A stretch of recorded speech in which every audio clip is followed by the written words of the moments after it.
समस्त को प्रिय प्रभु यीशु कृष्ण नाम रे धन्यवाद आसंतु आज विषय को जानिबा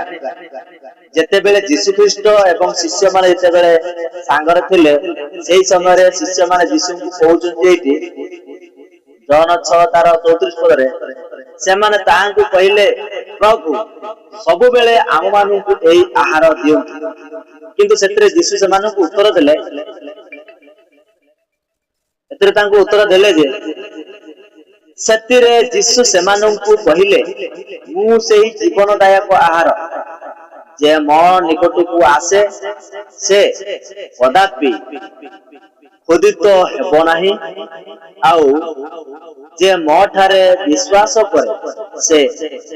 कदापि तृषित हेबो नाही। मोर प्रिय प्रभुंकर लोक माने पवित्र शास्त्र बाइबल देखा पाँच जो माने यीशु ख्रीष्ट पाखक आसती से माने कदापि आत्मिक केबे भी से विनष्ट हेबे ना बा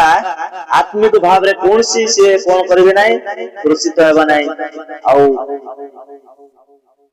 आ मध्य ताकर जीवन अनंत जीवन प्राप्त हेबे। जेते बेले लोक माननकु यीशु ख्रीष्ट कहउतले जे मोर मांस एवं मोर रक्त पान करे से मरि गले भी से जीवित होई उठिबो आत्मा रे विचार समय रे तमर